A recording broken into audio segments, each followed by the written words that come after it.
ஹாய்ங்க, எல்லாரும் எப்படி இருக்கீங்க?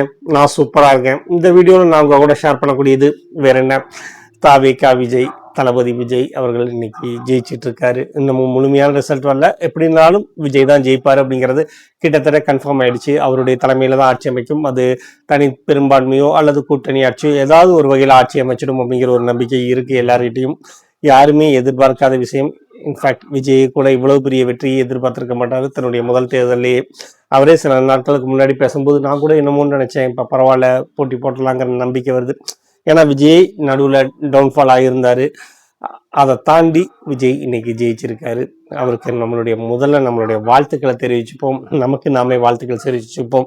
ஏன்னா நம்மள நிறைய பேர் அவர் வரணும்னு ஆசைப்பட்டோம், அதை கொண்டாடி தீர்த்தோம்.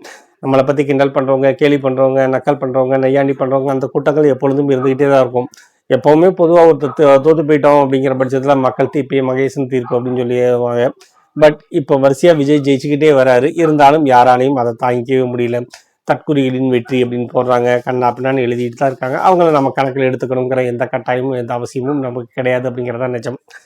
வேற என்ன சொல்ல, இதை பொறுத்த வரைக்கும் விஜயோட வெற்றியை பொறுத்த வரைக்கும் இது நிச்சயமா விஜயோடைய வியூகத்துக்கு கிடைச்ச வெற்றி தான் சொல்ல முடியும். ஏன்னா அவர் எந்த சமயத்திலுமே தன்னுடைய திரை பிம்பத்தை விட்டு இறங்கி வரவே இல்லை. மக்களா கலக்கலை. ஸோ அந்த பிம்பம் கட்டமைக்கப்பட்டுக்கிட்டே இருந்துச்சு. விஜய் மீதான பிரமிப்புகள் தொடர்ந்து இருந்துகிட்டே இருந்துச்சு அப்படிங்கிறது ரொம்ப முக்கியமான விஷயம். ஏன்னா ரங்கராஜ் பாண்டியிலேருந்து அத்தனை பேருமே சொன்ன விஷயம் என்னன்னா, 38 மாவட்டங்களில் ஒரு 10 மாவட்டங்களுக்கு கூட விஜய் போகவே இல்லை. அப்படிங்கும்போது எப்படி மக்களை தேடி செல்வார் அப்படின்னு. ஆனால் அந்த விஷயங்கள் மட்டுமே விஜய்க்கு ப்ளஸ்ஸாக மாறிச்சு. இன்னமும் சொல்ல போனால் கரூர் சம்பவத்தில் வேற யாராவது ஒரு கட்சி தலைவராக இருந்தால் அவர் காணாமலே போயிருப்பார். அந்த சமயத்தில் கூட அந்த குழந்தைகளையும் அந்த வீட்டில் உள்ளவங்களை பறி கொடுத்தவங்க கூட பெருசாக விஜய் பற்றி குற்றம் சொல்லவே இல்லை. விஜய் பக்கத்தில் தான் நின்னாங்க அப்படிங்கிறது விஜய்க்கு கிடைச்ச மிகப்பெரிய கிஃப்ட். எல்லாத்தையும் தாண்டி விஜய் தன்னுடைய எதிரி யார் அப்படிங்கிறத முடிவு பண்ணார். ஆட்சியில் இருக்கிறவர் தான் நம்மளை எதிரியாக நினைக்கணும். ஸோ ஸ்டாலினை மட்டும்தான் தன்னுடைய டார்கெட்டாக வச்சுக்கிட்டாரு. வேற எந்த சூழ்நிலையிலும் எந்த காலகட்டத்திலையும் வேற யாரையுமே அவர் டார்கெட் பண்ணலை, அவங்கள நோக்கி பாயலை. கிட்டத்தட்ட ஜூலியில் ஆரம்பித்து கருணா, சத்யராஜ், சரத்குமார், இந்த மாதிரி டிஎம்கேவோட ஆதரவோட பேசக்கூடிய ஆட்கள், அப்புறம் நாம் தமிழர் சீமான், அதை விட நாம் தமிழர் கட்சி நாசமாக போகிறதுக்கான ஒரே காரணமாக இருக்கக்கூடிய சாட்டை துருமுருகனும், இந்த மாதிரி டெய்லி யாராவது ஒருத்தவங்க ஏதாவது ஒரு வன்மத்தையும் என்ன சொல்கிறது, ஏதாவது ஒரு விதத்தில் அவங்க மீம்பு பேசிக்கிட்டே இருந்தாங்க. எதையுமே அவர் மனசில் எடுத்துக்கவே இல்லை, புத்திக்குள்ளே கொண்டு போகவே இல்லை. என்னுடைய டார்கெட் திமுக தான், திமுக தலைமையை மட்டும்தான் நான் எதிர்ப்பேன், மற்றவங்களை பற்றி நான் கவலை கிடையாது, அவங்க எனக்கு பொருட்டே கிடையாது அப்படிங்கிறத தெளிவாக சொல்லிகிட்டே இருந்தார்.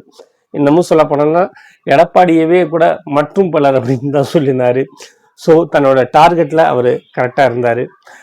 தன்னுடைய திரைபிம்பத்தை எந்த வகையிலுமே குறைச்சிக்க கூடாதுங்கிறதுலையும் கவனமாக இருந்தார்.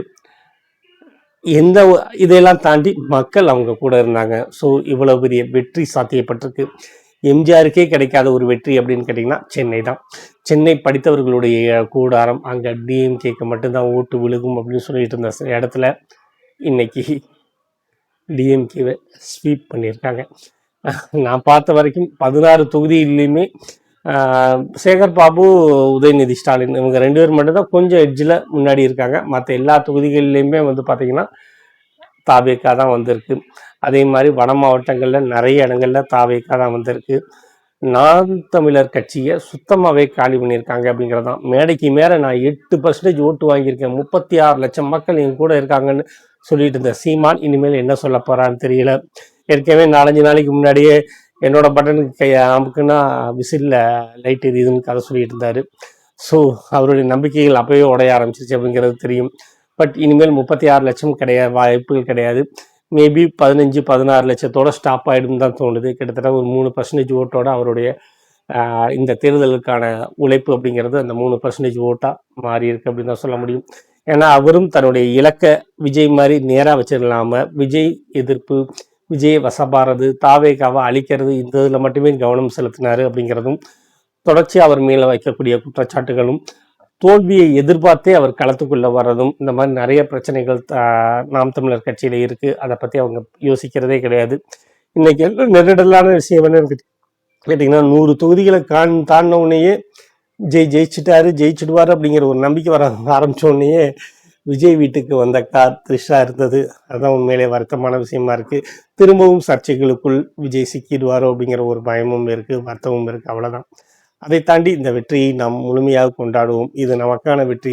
ஒரு 60 வருஷமா 2 கட்சிகள் மட்டுமே மாறி மாறி ஆட்சி செஞ்சுட்டு இருந்த சமயத்துல புதுசா ஒருத்தர் வந்திருக்காரு அப்படின்னு சொல்லும்போது விஜயகாந்துக்கு கொடுத்த வழியை நாம் விஜய்க்கு கொடுக்கவில்லை அப்படிங்கிறது பெரும் மகிழ்ச்சி தான். இன்னும் முழுமையா ரிசல்ட் எதுவுமே வரல. ரிசல்ட் வந்த பிறகுதான் தெரியும் விஜய் எந்த அளவுக்கு விஸ்வரூபம் எடுத்திருக்கிறார், எந்தெந்த கட்சிகள் காணாமல் போகின்றன அப்படின்னு. நிறைய கட்சிகள், லெட்டர்பேட் கட்சிகள் காணாமல் போயிருக்கும் தான் நான் நினைக்கிறேன். எனக்கு தெரிஞ்சு சரியாக கணிச்சது அப்படின்னு கேட்டிங்கன்னா, நிச்சயமாக அண்ணாமலை அவர்கள் மிகச்சரியாக கணிச்சார். விஜய் வெற்றியை நோக்கி பெறுவார், நம்ம அவரை குறைச்சி மதிப்பிடுறோம் அப்படிங்கிற சொன்னார்.